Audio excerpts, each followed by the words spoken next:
नमस्कार, मैं हूं आशीष चित्रांशी और आप देख रहे हैं the news launcher. Mid day मुद्दा विद अशोक वाट। आपने फिल्मों को देखा होगा, 90-80 के दशक और 90 के दशक की फिल्मों को, तो उनमें डायलॉग बड़े ढांसू हुआ करते थे। उस दौर में मल्टीप्लेक्स नहीं थे, तो लकड़ी की कुर्सियों पर बैठ करके सीटियां खूब मारा करते थे दर्शक। खूब तालियां बजती थी, सीटी बजाया करते। वो दौर था सलीम जावेद, कादर खान, इनके डायलॉग्स। फूल कभी जब बन जाए अंगारा, खून भरी मांग। तो जब ये मांग और खून और अंगारे की बात है, तो आज सारा का सारा इकट्ठा किया, सारा डायलॉग, और मोदी जी लेकर के अवतरित हुए। और गोदी मीडिया में लिखा गया, जहां पर बम गिराया, मिसाइल गिराया, उससे 40 किलोमीटर दूर आज मोदी खड़े हैं। कई बार सुबह जब ये 40 किलोमीटर वाला मैंने पढ़ा, तो डाउट हुआ कि आज पाकिस्तान में खुद क्या घुस गए मोदी जी। लेकिन नहीं, राजस्थान में थे, भाषण दे रहे थे।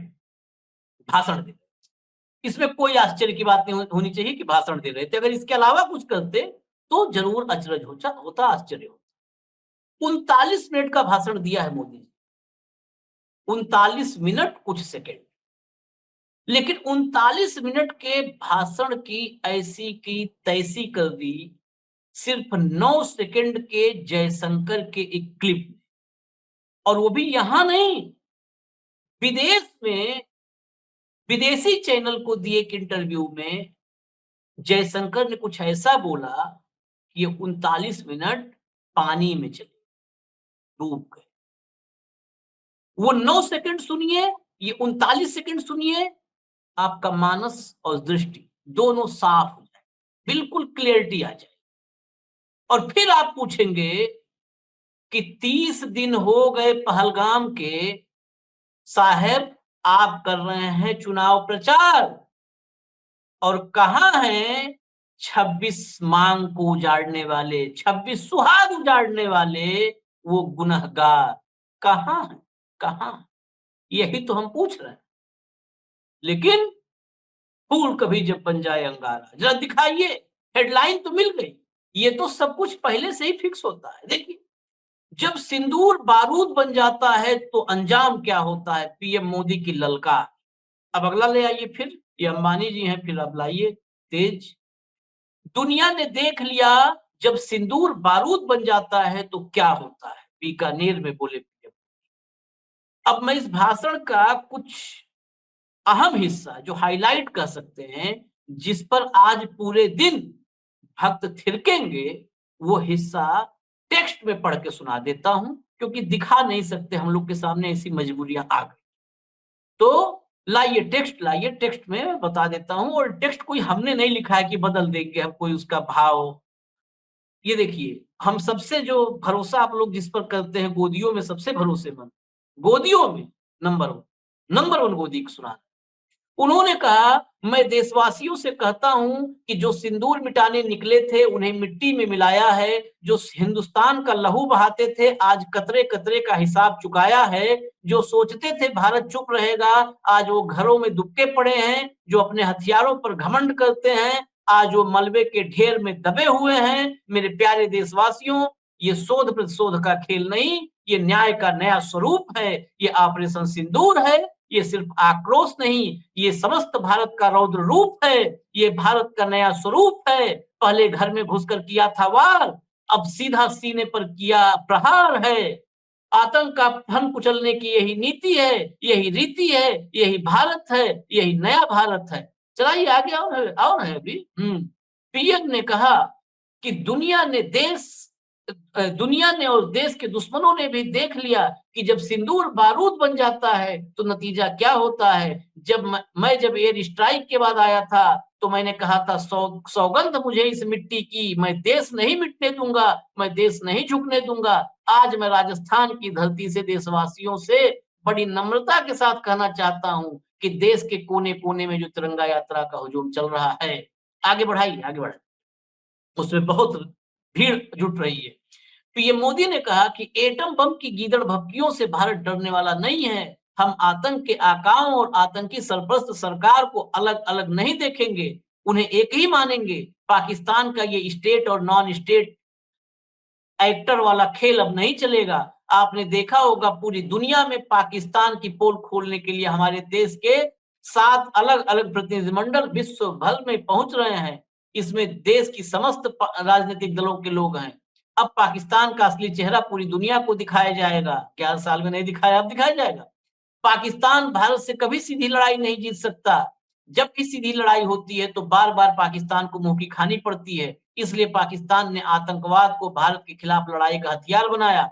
आज़ादी के बाद पिछले कई दशकों से यही चला आ रहा है। पाकिस्तान आतंक फैलाता था, निर्दोष लोगों की हत्या करता था। अब यहाँ पढ़िएगा, आखिर में मोदी जी पता चल जाता है कि डायलॉग मोदी जी का है और उनके इकोसिस्टम का है। भारत में डर का माहौल बनाता था, लेकिन पाकिस्तान एक बात भूल गया। आ गए मोदी जी अपने पे। एक बात भूल गया, अब माँ भारती का सेवक मोदी यहाँ सीना तान कर खड़ा है। इसके पहले सब माँ भारती के सेवक नहीं थे। अब माँ भारती का सेवक मोदी यहाँ सीना तान के खड़ा है। मोदी का दिमाग ठंडा है, ठंडा रहता है, लेकिन लहू गर्म बहता है। अब तो मोदी की नसों में लहू नहीं गर्म सिंदूर बह रहा है। अब सीटी और ताली हॉल में अगर बैठे होते लोग तो जरूर बजाते, भक्त तो आज बजा ही रहे। हटा दीजिए और भाव को जोड़ लीजिए, बहुत लेट हो गया, मैं क्षमा चाहता हूँ। स्वागत है भाव। एक आशीष अवतार देख लीजिए इस भाषण को जोड़ने आशीष के सबसे लिए। पहले आशीष पहले आपको धन्यवाद, क्योंकि मैं ये भाषण लाइव सुनता नहीं हूँ, जनरली मैं टेक्स्ट ही देता हूँ, क्योंकि सारे गोदी मीडिया टेक्स्ट बिल्कुल बिना कॉमा फुल स्टॉप के देते हैं। लेकिन मुझे मेरे स्कूलों के दिनों की याद आई, जब मुकद्दर का सिकंदर, जंजीर, शोले ऐसी पिक्चरें आया करती थी। जब वो जो माँ खून भरी मांग टाइप्स पिक्चरें आया करती थी, वो दौर शाह मतलब सलीम जावेद और वो दौर कादर खान का था। और ऐसे डायलॉग हुआ करते थे, लोहा गरम है, हथौड़ा मार दो। ये डायलॉग की आज बहुत दिनों से मुझे याद आई। मोदी जी का भाषण सुनने के बाद मुझे लग रहा था कि मैं स्कूल के दिनों में पहुंच गया हूँ। वही सिनेमा हॉल में सातारा सैनिक स्कूल में पढ़ता था, तो वहाँ राधिका सिनेमा हॉल था। उस राधिका के सीट पे बैठ के सीटी मारते हुए, और उस जमाने में सिक्के उछलाए जाते थे। जब अच्छा डायलॉग आता था तो सिक्के उछलते थे। फिर राजकुमार आते थे, जानी जो लोग शीशे के घर में रहते हैं, ऐसी इस टाइप के से खूब डायलॉग। तो आज उन डायलॉग की याद आ गई। धन्यवाद मोदी जी को, मोदी जी ने वो पुराने दिन याद आए। मोदी जी बहुत बोले। मोदी जी ने पूरा पहले एक टेम्पो रचा। आपके वो जो पढ़ने से मुझे जो समझ में आया, मैंने भी पढ़ा उसको। मोदी जी ने पहले एक टेम्पो रचा, और फिर एंड में जो मंदिर के ऊपर कलश है, वो कलश की जगह अपनी स्थापना कर दी। मोदी जी कहते हैं कि ये अब माँ भारती का सेवक मोदी सीना तान के खड़ा है। ये माँ भारती का सेवक सीना तान के खड़ा है, तो फिर 26 लोग मारे कैसे गए? ये माँ भारती का सेवक वहां सीना तान के खड़ा था, तो 19 तारीख को उसी क्षेत्र का आपका दौरा कैंसिल क्यों किया? ये माँ भारती का सेवक वहां खड़ा था, तो लगातार आपके 370 के बाद भी वहां टारगेट किलिंग हो रही थी। रोज एक एक, दो दो, तीन तीन लोग मारे जा रहे थे। क्या आप इंतजार कर रहे थे कि डबल फिगर में लोग मारे जाएंगे तभी आप जाएंगे? सिंदूर मिटने नहीं दूंगा, सिंदूर मिटने की बात करते हो आप, सिंदूर मिटने नहीं दूंगा। उन 25 महिलाओं का जो सिंदूर मिट गया है, भारतीय और 3 नेपाल की, उनका क्या? सिंदूर मिटने के बाद आपको समझ में आता है कि आतंकी आ गए। जो आतंकी इतने अंदर तक आके मार के चले जाते हैं, अभी तक नहीं मिलते, वो वापस पाकिस्तान चले गए या भारत में छुपे हुए हैं। क्या कर रहा है आपका सिस्टम? सबसे महत्वपूर्ण, ये मां भारती का सेवक क्या कर रहा था जब आपका इंटेलिजेंस फेल्योर था? ये मां भारती का सेवक क्या देश के लिए माफी मांगेगा कि जब सर्वदलीय मीटिंग में सरकार ने कहा कि हमसे चूक हुई? मां भारती के सेवक ने उसके लिए भी माफी मांगनी चाहिए। मां भारती का सेवक, उसी जाबाज, इतनी आपने भारतीय सेना की, इतनी जाबाज सेना की आपने भूरी भूरी प्रशंसा की, और कहा कि हमने तीनों सेना ने उनको दिखा दिया, सीने पे प्रहार किया। मोदी जी आप नहीं गए थे प्रहार करने, प्रहार मेरे भारत के सेना ने कहा। और उसी सेना के एक डेकोरेटेड ऑफिसर को जब आतंकी बहन कहता है, तो आपका मंत्री आज भी कैसा उस बात जगह बैठा है? मां भारती का सेवक क्या कर रहा है, सवाल है मेरा। जिस सेना ने भारत का सम्मान उठा किया, जिस सेना ने पाकिस्तान को दिखा दिया कि हम मुंह तोड़ जवाब देंगे, उसी सेना के एक जाबाज अधिकारी को आतंक की बहन कहा जाता है, और आप उस मंत्री पे अभी तक एक्शन नहीं लेते, तो इस भारती का सेवक क्या कर रहा है? झुकने नहीं दूंगा भारत का। अधिकारियों को आतंक की बहन बोलने वाले, इस देश के सर्वोच्च न्यायालय के मुख्य न्यायाधीश को देश को तोड़ने बोलने वाले, मां भारती का सेवक सिर्फ इतना कहकर रह जाएगा व्यक्तिगत विचार है, मेरे नहीं है। तो आज प्रधानमंत्री बोल रहे थे ये सरकार के विचार थे कि प्रधानमंत्री के निजी विचार थे? प्रधानमंत्री के निजी विचार होंगे तो ये सलीम जावेद की और कादर खान के डायलॉग है। क्या चुनावी इसको एटीएम समझ में रखा है आपने, ऑपरेशन सिंदूर को? भारत किसी के सामने झुकने नहीं दूंगा, मिटने नहीं दूंगा। किसके कहने पे सीज फायर किया, देश बताए? पाकिस्तान के सीज फायर कहने पे सीज फायर किया, तो पाकिस्तान का बात मानी कैसे आपने, देश बताए? क्या मजबूरी थी कि जो पाकिस्तान की बात मानी और पाक ऑक्यूपाइड कश्मीर हमारे हाथ में आते आते रह गया? आप ही के गृह मंत्री ने सदन में कहा था कि सीज फायर करने की वजह से पिछली सरकारों ने पीओ के हाथ में आते आते रह गए, तो आपने क्यों सीज फायर किया? जवाब दो सरकार को।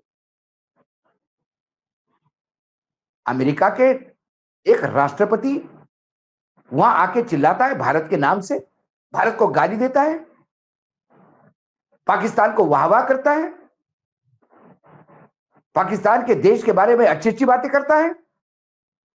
जिस अमेरिका के राष्ट्रपति पाकिस्तान को अपना मित्र कहता है, पाकिस्तान को क्वालिटी कंट्रोल, क्वालिटी का प्रोडक्ट देने वाला देश कहता है, दे आर गुड पीपल कहता है, उसके सामने आपकी डेलीगेशन क्या कहेगा जाके पाकिस्तान क्या है? क्या अमेरिका को मालूम नहीं पाकिस्तान आतंकियों को पनाह देता है? अमेरिका का सबसे बड़ा दोषी ओसामा बिन लादेन पाकिस्तान में छुपा था, अमेरिका ने सर्जिकल स्ट्राइक करके उसको मारा। पाकिस्तान के सामने पूरे विश्व को बताने नहीं गए, आप लोग पिकनिक पे गए हैं, पूरा विश्व जानता है पाकिस्तान में आतंकी है, लेकिन क्यों नहीं कोई? और आप गारंटी दोगे कि आपके इस दौरे के बाद तमाम देश, विश्व के देश जहां जहां आपके डेलीगेशन गए, वो पाकिस्तान की निर्वचना करेंगे नाम लेकर?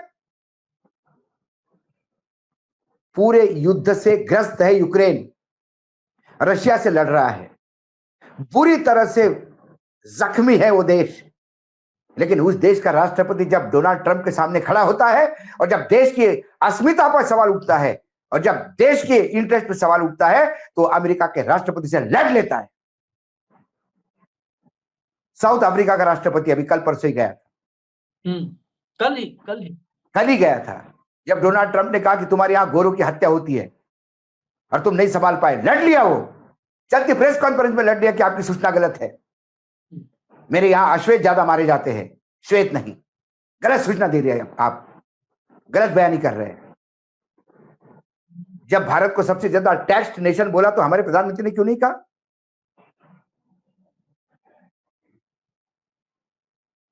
अमेरिका के राष्ट्रपति को उनके सामने, मीडिया के सामने लड़ने के लिए साउथ अफ्रीका जैसे देश की हिम्मत होती है, यूक्रेन जैसे देश की हिम्मत होती है। हमारे प्रधानमंत्री घुटने टेक के आते हैं, सारे सारे सारे एग्रीमेंट जैसा अमेरिका चाहे वैसा करते हैं, तेल भी आपसे लेंगे, आर्म्स भी आपसे लेंगे, बाकी सामान भी आपसे लेंगे। अमेरिका के राष्ट्रपति ने कहा कि हम जीरो, इंडिया ने कहा कि हम जीरो टैक्स लगाएंगे, इसका खंडन आपने किया? आपने कह लेना चाहिए था कि कौन होते हैं ट्रंप ये बोलने वाले कि हम क्या तय करेंगे। इसको कहते हैं राष्ट्र झुकने नहीं देंगे। फिर उधार का सिंदूर, आप सिंदूर की बात करते हैं ना, सिंदूर गर्म, अब मेरे शरीर में खून नहीं, गर्म सिंदूर बह रहा है, तो ये सिंदूर उधार का है, ये आपका नहीं है। ये देश के सैन्य ने पराक्रम किया, उसकी उधारी आप लेके अपने आप को महिमामंडित कर रहे हैं। आप क्या कहते हैं? 2 फुल फ्लेज युद्ध लड़े इस देश ने पाकिस्तान के खिलाफ, फुल फ्लेज, और पाकिस्तान के टुकड़े किए हैं इस देश ने। उन्होंने कभी ये नहीं कहा कि हमारे इंदिरा ने ये करके दिखाया, कभी नहीं कहा। अटल जी के टाइम के कारगिल खाली करवाया हमने, भगा दिया पाकिस्तान को, कभी अटल जी ने नहीं कहा कि मैं अटल बिहारी वाजपेयी हूं इसलिए ये हुआ, कभी नहीं कहा। क्योंकि वो देश का क्रेडिट होता है। ये लड़ाई 140 करोड़ देशवासियों की थी। आप क्या आर्मी का, आप क्या एयरफोर्स और नेवी और वायुसेना का आप इज्जत करेंगे? आप एक विजय शाह पे एक्शन नहीं ले पा रहे, न्यायपालिका उसको लताड़ रही, लेकिन अभी भी मंत्री बना हुआ है आपके यहां। इस देश उसकी की तो होनहार बेटी सिक्योरिटी जिसके अब 4 पीढ़ियों ने ये दिया होगा, वो करते हैं। आप कहते हैं कि आपके खून में, शरीर में कोई सिंदूर बह रहा है, गरम सिंदूर। क्या मणिपुर की महिलाओं के साथ जो अभद्र व्यवहार हुआ उसके बाद क्या हुआ? क्या आप कभी गए वहां पे?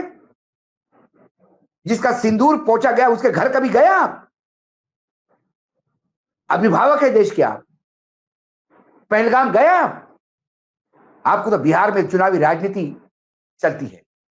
आप पाकिस्तान को भी ललकारते हो तो चुनावी राजनीति से ललकारते हो। किस बात की बात कर रहे हैं? अभी भी देश के सामने ये बात नहीं है कि आपने सीज फायर किस कंडीशन पे किया है। सीज फायर होने के बाद पाकिस्तान के लोग लगातार स्टेटमेंट दे रहे हैं भारत के खिलाफ। विश्व में क्या है हमारी साख? हम आईएमएफ से पैसे नहीं रोक सके, पाकिस्तान आतंकी देश है, पैसे नहीं रोक पाए। पाकिस्तान को पैसा मिलता है, पाकिस्तान को आर्म्स मिलता है, पाकिस्तान को मदद करने वाले टर्की को अमेरिका मिसाइल देती है।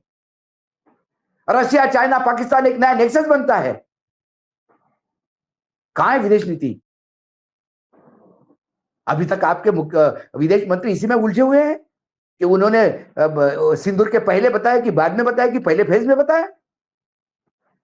झूठ पे झूठ परोसा जा रहा है देश के सामने।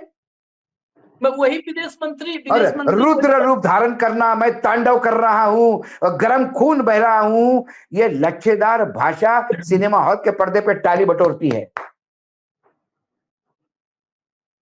ये जो खून, जो सिंदूर गर्म बह रहा है ना खून का, ये ट्रंप के सामने भी उगलना चाहिए था वो गर्म खून। नहीं, वहां ऐसा क्या अमेरिका के वातावरण में है कि आपका खून ठंडा पड़ जाता है? क्यों नहीं हमारे विदेश मंत्रालय ने कहा कि ट्रंप झूठ बोल रहे हैं? हमारे देश में टैक्स हम तय करेंगे, ये ट्रंप तय करेगा? आज गर्व है मुझे साउथ अफ्रीका के राष्ट्रपति पे, जिसने कहा कि गलत आरोप लगा रहे हैं। हमारे देश पे आरोप लगाते हैं, आए दिन बात होती है और हम कहते हैं कि हम देखेंगे, हम देखेंगे। किस बात से अमेरिका से डरते हैं? क्या एक उद्योगपति को मदद करने के लिए पूरा देश भेजा जाएगा? सवाल ये भी है आशीष। नहीं तो मुझे लग रहा था कि मैं फिर वापस आता हूं। पुलवामा हो गया, उसके बाद पहलगाम क्यों हुआ? हमारा इंटेलिजेंस फेलियर है, और इंटेलिजेंस जो देखते हैं वो डायरेक्टर को 1 साल का एक्सटेंशन मिलता है। पहलगाम में आपका इंटेलेक्चुअल फेलियर था, आपको पता नहीं था आतंकी आएंगे। आपका कोम्बिंग ऑपरेशन 22 तारीख को खत्म हो गया और उसने 22 तारीख को हमला कर दिया। ऐसा ग्रेट इंटेलिजेंस संभालने वाले अधिकारियों को 1 साल का एक्सटेंशन दिया, ये बख्शिश है क्या उसको? या उसके एक्सटेंशन की कीमत पहले देश ने चुका दी 25 लोगों की जान देके? सस्पेंड करना चाहिए था, टर्मिनेट करना चाहिए था इंटेलिजेंस फेलियर पे। अब वो तो भाऊ सवाल तो ये है ना कि यही सच्चाई अब तक नहीं सामने आ पाई है कि फेल्योर किसका है, क्योंकि खबर तो ये भी है, देश के बड़े अखबार में छपा कि इंटेलिजेंस इनपुट था इसलिए मोदी जी का दौरा रद्द हुआ, ये भी खबरें हैं। तो इसमें साफ नहीं है। हालांकि मैं अब लाता हूं जयशंकर पे, ये 39 मिनट के भाषण पर 9 सेकंड में खत्म कर दिया। लेकिन उससे पहले जब फोटो देखिए, जब ये देश नहीं झुकने दूंगा, खाली यही फोटो में सब नहीं झुकने दोगे, बाकी ट्रंप के सामने रोज वो आदमी रोज फजीहत कर रहा है, भारत को पाकिस्तान के बराबर खड़ा करके बात करता है। इससे ज्यादा शर्मनाक हमारे लिए तो कुछ नहीं हो सकता है, मां भारती के लिए भी नहीं हो सकता है। ये देखिए, ये देखिए, मोदी जी से ही निवेदन है। देखिए कौन सा आदमी है सफेद दाढ़ी में, ये देखिए ऑपरेशन सिंदूर का क्रेडिट ले रहा है। कौन आदमी, इसको रोकना चाहिए मोदी जी को। पूरा कमांडो देखिए, ऐसा लग रहा है कि अभी राफेल उड़ा करके ये तुरंत चले जाएंगे। ये ना तो मैं इनको ना तो आर्मी चीफ मतलब जान रहा हूं, ना एयरफोर्स के चीफ है, ना नेवी के चीफ है। ये कौन है? मोदी जी से हम पूछ रहे हैं, बीकानेर से ही जवाब दे दे या दिल्ली आज जवाब दे दे, ये कौन है? और आज मैं general Ved Prakash Malik, general VP Malik की याद आ गई, वो चर्चा उनकी करनी जरूरी है। क्योंकि आज पता नहीं, लोग कहते नहीं सवाल होना चाहिए, मैं कहता हूं तथ्य बताने चाहिए, सवाल करना ना करना जनता के ऊपर है। करगिल के बाद भाऊ, करगिल के बाद कुछ भाजपा के मंचों पर करगिल के शहीदों की फोटोग्राफ्स और ये सब बैकड्रॉप में लगाए गए। General Ved Prakash Malik army chief थे, उन्होंने कहा था कि सेना का कोई सियासी इस्तेमाल नहीं हो सकता है, सेना किसी एक पार्टी की, किसी सरकार की सेना नहीं है, सेना देश की है। आर्मी चीफ थे, तत्कालीन आर्मी चीफ वीपी मलिक ने कहा, एक तो वीपी मलिक को सलूट, उनके चरण में नमन, और दूसरा अटल जी को भी साधुवाद, उनको भी धन्यवाद। उनके एक बयान के बाद जब आर्मी चीफ ने कहा, भारतीय जनता पार्टी के जितने मंच थे उसके बाद कहीं भी कोई शहीद की फोटो नहीं लगी, ऑपरेशन वो करगिल का युद्ध जिक्र का नहीं कोई हुआ। कहीं जिक्र नहीं हुआ, बिल्कुल नहीं हुआ। तो वो हमारे आज ऐसा कोई नहीं है कि मुगलों के दौर की कहानी बता रहे हैं। कितना दिन हुआ? 26 साल। तब ऐसा हमारे पास सेना का अगुआ था, और तब हमारे पास देश का ऐसा अगुआ था, देश का ऐसा अगुआ था। अब तो आज सेना के अधिकारी, जो एयर सेफ्टी डायरेक्टर, वो झूठ बोल जाते हैं। झूठ बोले, सेना को खंडन करना पड़ा। अगले दिन जब एसजीपीसी सामने आ गई तो खंडन करना पड़ा। कितनी शर्मनाक हालत है। हम ऐसा तो नहीं कर सकते ना कि वो एयर डिफेंस का जो सेना का अफसर था उसी को हम सेना मान ले, उसके झूठ पर भी हम पर्दा डालें। उसने झूठ क्यों बोला स्वर्ण मंदिर को लेकर के? क्यों जो झूठ बोला भाई? क्यों सेना को खंडन करना पड़ा? ये अफसर क्यों उस आर्मी का हिस्सा ये अफसर है जिस आर्मी को मानेक शाह ने लीड किया है, जिसको बीपी मलिक ने लीड किया है। उन लोगों की विरासत आप लोग के हाथ में है। मैं आता हूं उस पर, और इनकी फोटो देखिए, साहब की फोटो, असली कमांडो, असली कमांडो, एयरफोर्स कमांडो, देखिए एयरफोर्स कमांडो। इसके बाद कुछ कहने के लिए बचता है? यही यही वो कमांडो है जो ट्रंप के सामने नहीं बोल पाता। यही वो कमांडो है, मोदी जी नहीं बताएंगे, मैं बता दे, यही है। ये सियासत का कमांडो, सबसे जाबाज कमांडो सियासत का। जयशंकर की 9 सेकंड की क्लिप लाइए, उससे बहुत सारी चर्चाएं हैं। Did you catch the ones that murdered those 26 tourists? I think we were able to identify who they were because there were pictures of them. एक बार फिर चला दीजिए, एक बार चला दीजिए। 9 सेकंड की क्लिप पर लोग सुन ले, समझ। Did you catch the ones that murdered those 26 tourists? I think we were able to identify who they were because there were pictures of them. इस 9 सेकंड ने 39 मिनट की ऐसी धज्जी उड़ाई है। ये विदेशी टेलीविजन यूरोप में है इस समय, फिर जयशंकर वहां के यूरोप के, ये भारतीय मीडिया में किसी अच्छा मीडिया कर्मी भी देख ले जो खुद को पत्रकार कहते हैं, किसिम इतनी रीढ़ की हड्डी है कि पूछ ले जयशंकर साहब, आपने एक भी गुनहगार को, नरसंहार वाले को आतंकित पकड़ा क्या? ये अरे वो छोड़ो, यूरोप। जो जयशंकर ने कहा कि हमने सिंदूर ऑपरेशन के पहले पाकिस्तान को इन्फॉर्म किया था।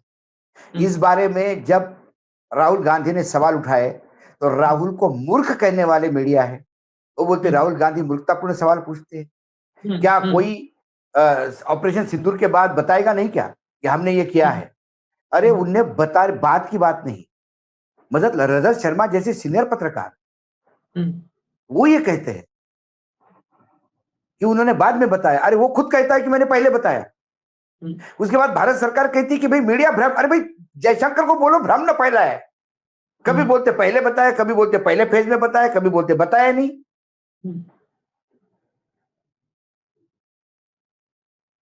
कहीं तो सच बोले।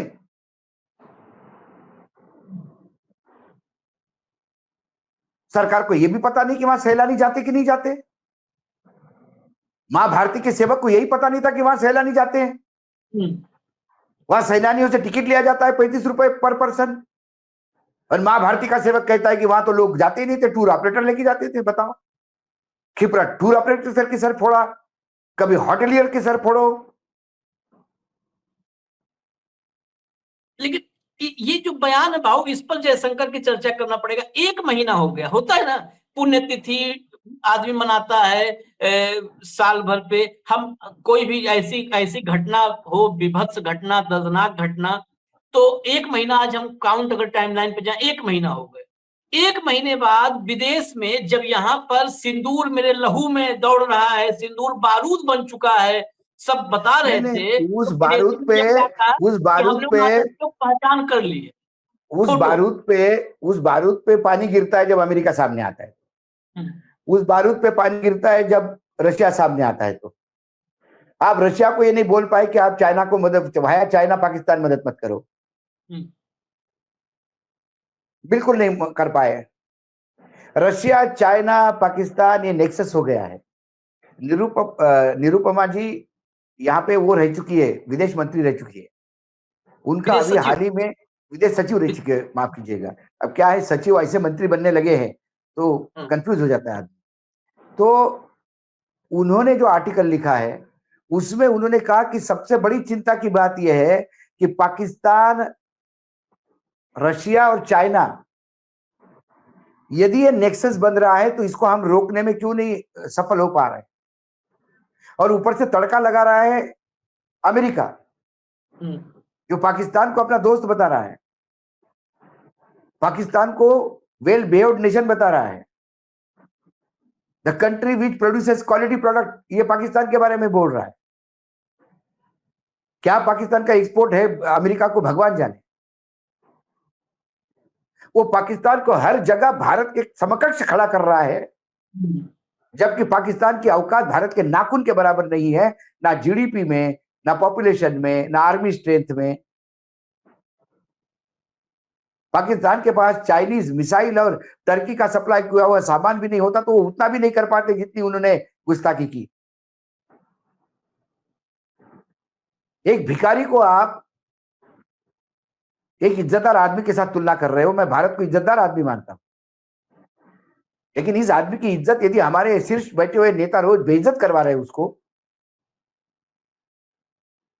और मतलब मैं आज उस दिन मैंने यूक्रेन के राष्ट्रपति को सुना, मुझे लगा कि आदमी इस बुरी हालात में भी टूट पड़ता है यदि उसकी अस्मिता पे बात आई तो। अफ्रीका के राष्ट्रपति को जब चलते प्रोग्राम में बहस करते हुए देखा, लेकिन हम कुछ नहीं। लेकिन अभी भी जयशंकर वाला जवाब अधूरा है। वो आखिर 2 नहीं, मिनट जयशंकर आशीष, जो बात था भाव, मैं जयशंकर ने ये कहा कि यहाँ पर नहीं, सिंदूर भड़क देखिए, रहा है, और वहां पे आज हम तक सिर्फ आइडेंटिफाई कर पाए 3 दिन उपलब्धि। आशीष, सिंदूर बारूद बन गया है, मेरे खून में अब सिंदूर गर्म लोहा बन के फैल रहा है। ये जो लच्छेदार भाषाएं होती ना आशीष, ये उस गलतियों पे चद्दर डालने के लिए जो आपसे हो रही है, अभी तक वो आइडेंटिफाई नहीं किया, आपने उसको मारा नहीं, वो इतने अंदर आके वापस चले गए क्या, सवाल ये है। नहीं गए तो भारत में है, तो फिर भारत भूमि में इतने देर तक पकड़े क्यों नहीं जा रहे। आइडेंटिफाई करने के बाद भी इतने 1 महीने तक पकड़े नहीं जा रहे, मतलब ये फेलियर किसका है। बाकी तो आपको बहुत जल्दी समझ में आता है। कौन से कांग्रेस के राज्य में कहीं भ्रष्टाचार चल रहा है, 2 मिनट में समझ में आता है आपको। आपके पास तो लाल डायरिया मिल जाती है जिसमें सब लेखा जोखा होता है भ्रष्टाचार का।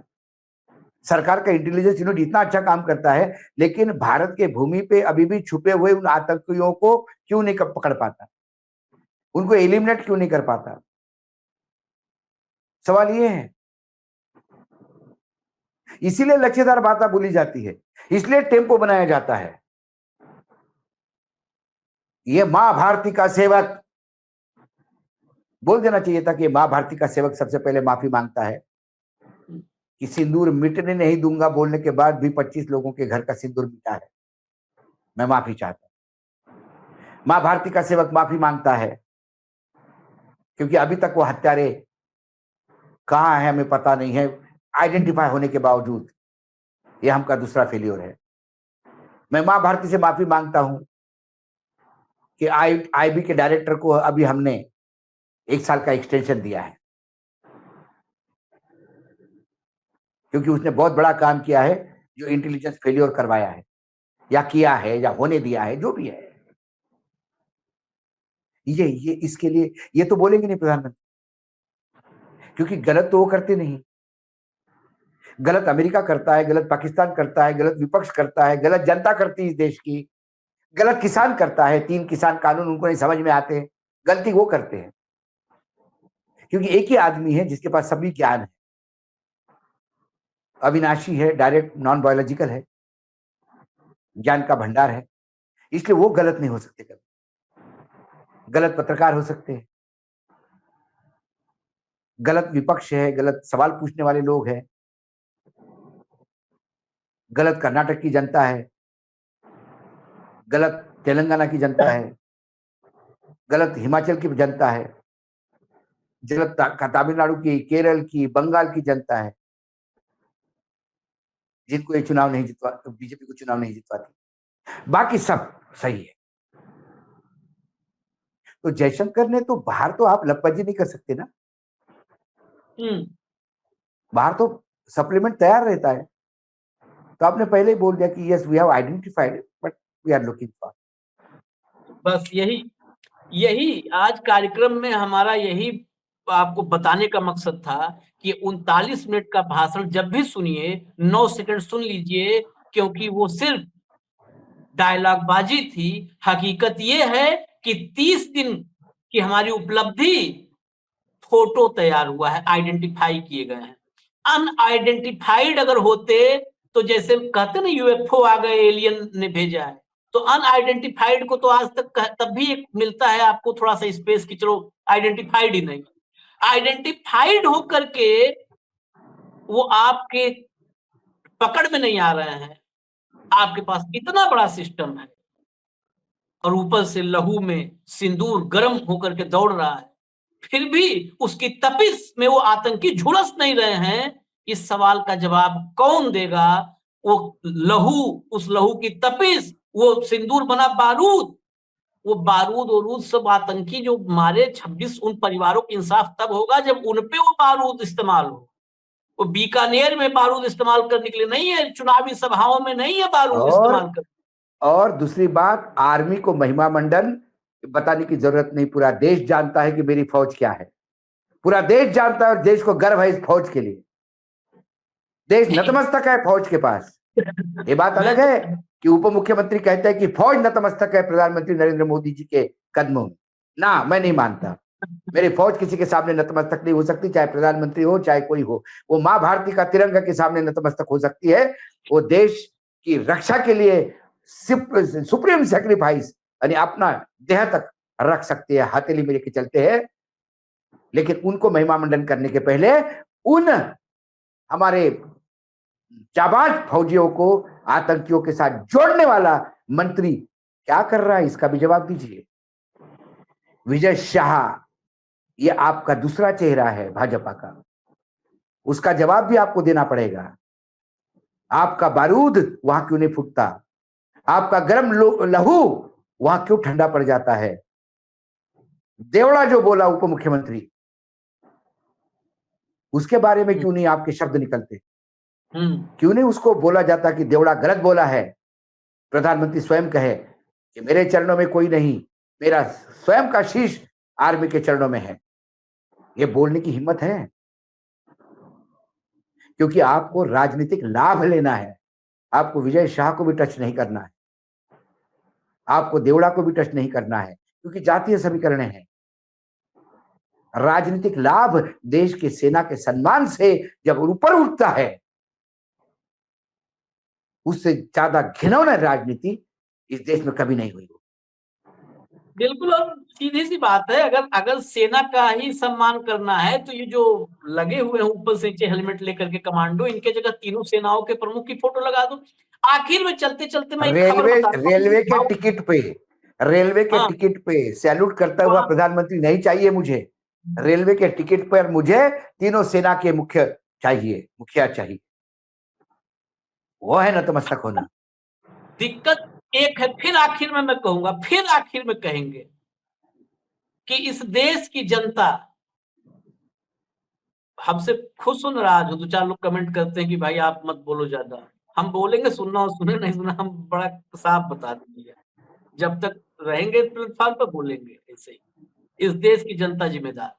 क्यों जिम्मेदार है, खबर बता रहा हूं आखिर में, बस 1 मिनट खबर बताऊंगा, खत्म करेंगे कार्यक्रम। जापान एक देश है, आपको पता होगा, हो सकता है भक्तों को लगता हो कि भारत के भरोसे जिंदा है, उसको भी कल को कहने लगे कि भारत अगर वो कर देगा तो भूखों मरेगा।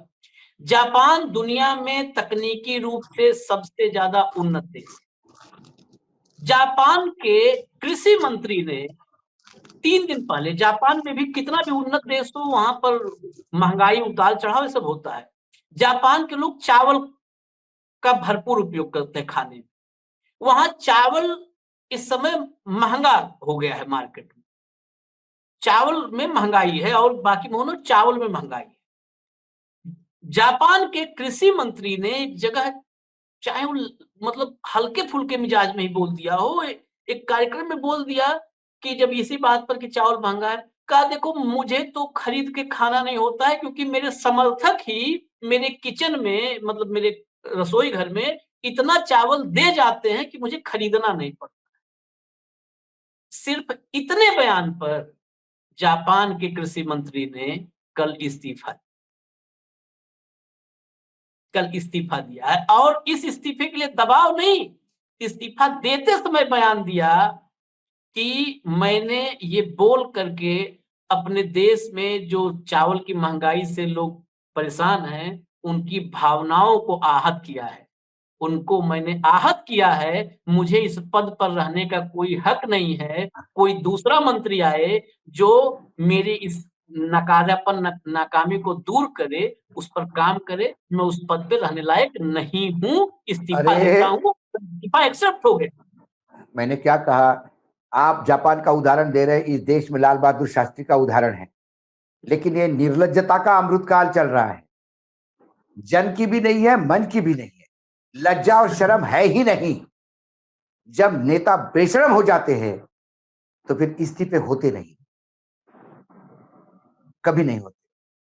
या तो कानूनन उनको धक्के मार के निकाला जाता है, और कल विजय शाह मध्य प्रदेश के मुख्यमंत्री हो गए तो आश्चर्य नहीं होगा, क्योंकि उन्होंने वो क्वालिफिकेशन हासिल कर ली है। एक जाबाज अधिकारी को, जिसकी पीढ़ी दर पीढ़ी देश के लिए सैक्रिफाइस देती आ रही है, जिसके नैनीहाल से झांसी की रानी के साथ कंधे से कंधा ब्रिटिशर्स के खिलाफ लड़े हैं, उस अधिकारी को आतंकी बहन कहने का उसको बाकायदा पुरस्कार दिया जाएगा। वो मध्य प्रदेश के मुख्यमंत्री होंगे। यहाँ पे द्विपक्षीय किसी पक्ष में नैतिकता नहीं है, न कहीं इस्तीफा देने वाले में, न लेने वाले में। देने वाले और जनता, फिर वही बात कहूंगा, जनता को मजा आ रहा है, मजा आ रहा है। बस। किसको नहीं मजा आएगा सलीम जावेद के डायलॉग सुनने में, कादर खान के वाह वाह डायलॉग? वाह वाह, पुराने, मैंने क्या कहा, पुराने दिन याद आ गए। धन्यवाद मोदी जी को, मजा आ रहा जिसने भी है उनका स्क्रिप्ट तो लिखा है मजा या उन्होंने लीजिए आप। खुद पढ़ा हो, मजा आ गया। पुराने दिनों में चले गए। इस पूरे क्या बोलते हैं, टेंस वातावरण में ये स्पीच मुझे वही सातारा के राधिका सिनेमा हॉल में लेके गया, जहाँ मैं भी तालियां मारता था और सीटी बजाता था जब वो आवाज आती थी, जब ये कहते थे अपने क्या, संजीव कुमार हाँ। ठाकुर साहब ये कहते थे, लोहा गर्म है, हथौड़ा मार दो। क्या बात है। खैर, वही मैं कर रहा हूँ कि जनता को मजा आ रहा है, मजा लीजिए, मजा लीजिए। जब मजा आना बंद हो जाएगा तब आपको पता चलेगा कि क्या क्या आपने खो दिया है। और आपने नहीं, आपके इस देश भारतवर्ष देश ने किया, ये तब पता चलेगा, क्योंकि जब तक मजा आता है तब तक कभी पता नहीं चलता है। इजाजत दीजिए हमें। ये हम ये तो ये सिनेमा हॉल के 3 घंटे हैं ताली बजाने के, 3 घंटे हैं, एयर बजाइए कंडीशन हॉल 1 में। घंटे। बाहर आने के बाद पता पड़ता है धूप कितनी तेज है। हाँ, हाँ, हाँ। चलिए। तो पता चलेगा हमारा तो काम है, हम वो काम करते रहें। करते हम वो काम करते रहेंगे, सवाल आते रहेंगे और कल फिर आएँगे भाव के साथ। कार्यक्रम यही होगा, मिड-डे मुद्दा विद अशोक वानखेड़े। नमस्कार। एक एक गुजारिश और, हमारा एक न्यूज़ चैनल है, न्यूज़ लॉन्चर उत्तराखंड उत्तर प्रदेश, कृपा करके उसको सब्सक्राइब करिए। हाँ क्योंकि भैया, जिस हिसाब ज़रूर। से सच्चाई हम आपके सामने ला रहे हैं, हो सकता है गला घोटने की बात होगी। ऐसे समय एक दूसरा प्लेटफ़ॉर्म होगा जो हम आपसे रूबरू होते रहेंगे उससे। इसलिए उसको सब्सक्राइब करिएगा। ये आपको एक हाथ जोड़ के विनती। नमस्कार। नमस्कार, धन्यवाद।